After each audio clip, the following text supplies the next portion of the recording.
Hi there, my name is Roxane Webster. And I'm Keith Alba. We are the partners and owners of my home team at Keller Williams Advantage, which is in sunny and beautiful Lakewood, Colorado. Absolutely. Sunny is definitely the new one for today. Oh, God, I've been wilting this week. We're in a heat wave here. Woohoo! Couple that with some hot flashes and you're great. You got your own personal sauna, huh? I got my own personal sauna, whatever, and my great attitude pressure cooker, as it were. Welcome to the Honest Hour. Hey, yet another edition of the Honest Hour. This is our low spin environment. What's the line? Soul spin. This is the only spin that's allowed is Roxane's chair. Woohoo!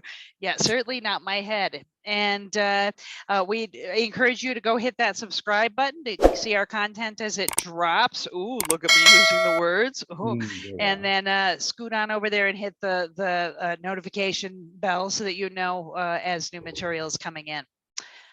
Yeah. It's on the agenda for today. Rox, what are we talking about?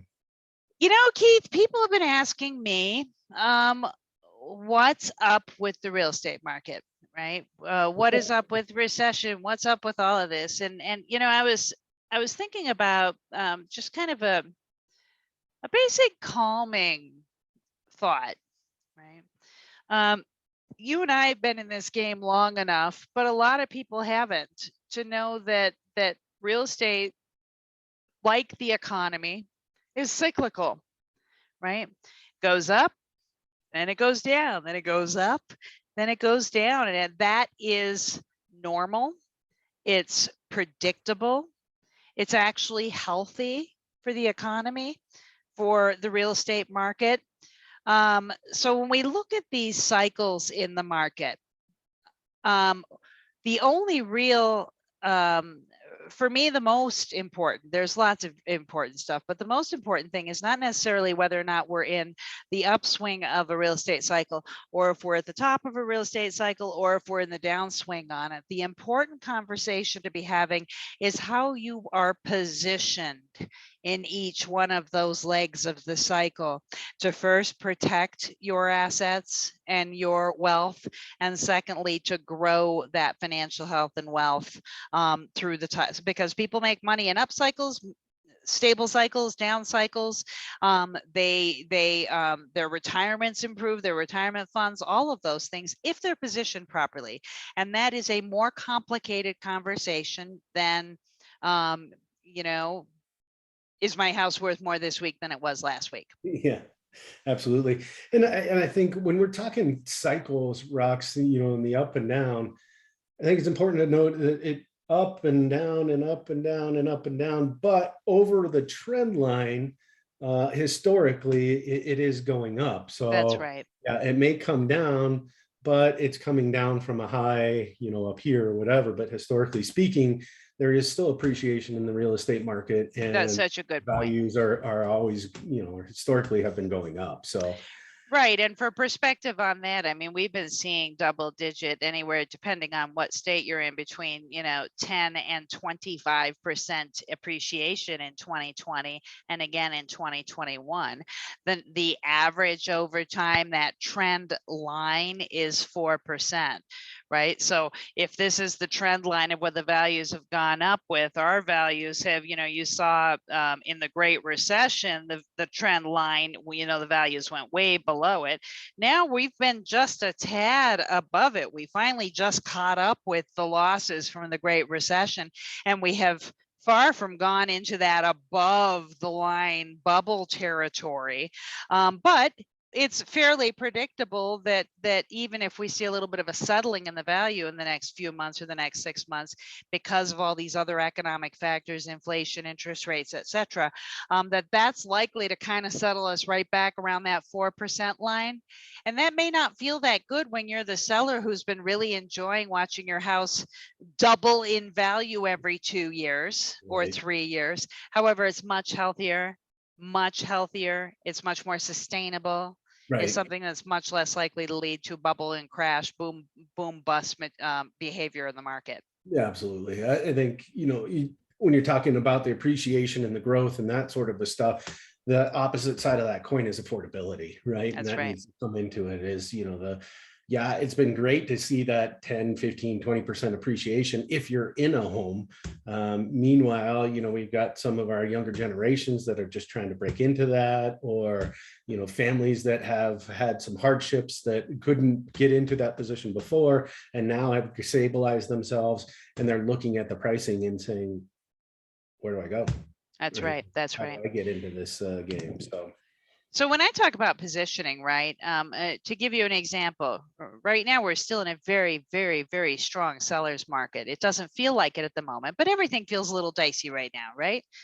Whatever. We've just come off the 3 most stressful, uncertain, weirdo years we've ever seen in the history of. So we all get to be a little stressed out and uncertain, right? But Yeah. that said and done, when you take a look at the fundamentals, right, even though inflation and interest rates are a little spooky, cause for concern, unemployment is still low, right? Values of most things are still going up. People are underlying, and people have equity positions, right? So given that you're in an equity position, if you find that the question that I would be asking myself right now if I were a homeowner and I was worried about whether or not we're heading into another great recession, my personal opinion is no, we're not, because the fundamentals are so different, right? In 2008, people mostly had loans where they borrowed 100% of the value of the house. So when normal life events that happen to everybody, job loss, illness, divorce, death, right, within the family happened, the thing that people typically do in that case when their financial situation has changed drastically is they sell that big asset that's their big debt. They sell the house. But in 08, 09, they were levered so highly, they owed so much that when they had those life events, they were upside down, which meant it became a distress sale, which knocked the bottom out of the value of the market. Now, most of us are sitting on tremendous amounts of equity. You have a normal life event, you sell the house. Might you lose a little bit of money that you put down on it? Yeah, but you're not a distressed sale. You're still looking at having made 20, 25%. So if a slight drop in values when you sell it because you had to sell it quickly means that you made 20%, I'm having a hard time crying too hard, right? It's a whole different set of situations. So really analyzing what are your plans right now? Is your employment stable? Do you have some reserves? That puts you in a position where you can really, if you're fearful of recession, if you're fearful of inflation, work on building up your reserves, work on solidifying your financial situation that way. And if you're not in a position where you can do that, or if in fact these increases in expenses is making it difficult for you to pay your mortgage, give us a call and we'll have a private conversation with you. Just kind of discuss what are your options right now, and are there things that you could be doing to position yourself for this market. Yeah, I think, the Cliff Notes version of everything you said there, Rox, which I agree with, is we're not, relatively speaking, it's not as strong as a market as it was, say, at the beginning of the year or towards the end of last year. But if you compare it to, historical real estate, it's still a strong seller's market. There's less than 1 month's worth of inventory, so you're still holding the cards as a seller. On the buy side, there's all kinds of conversations about is there going to be a recession? Is there not going to be a recession? President Biden yesterday said that it's not inevitable. So there's, it's taking a position that it may or may not come. There's other sides of the coin. They're saying it's absolutely coming. But the reality is it's not going to be to the extent that we saw back at the Great Recession. That's the important part, right? And so, yeah, what is your situation? And we can have a conversation with you directly, because there's so many different factors and variables that go into this. Now the right time to sell depends on your situation. What is your future plans? What are you doing? Is now the right time to buy? Again, depends on your situation. Right? You're going to be in this place long term. If there is a slight pullback in value or something along those lines, can you weather that storm? And you're planning on being there in 10 years and get back to that historical trend line and allow this cycle to run its course and start seeing it come back. So we can give you some general information. We can give you general advice. the best is always going to be to sit down with us, let us have a conversation with you.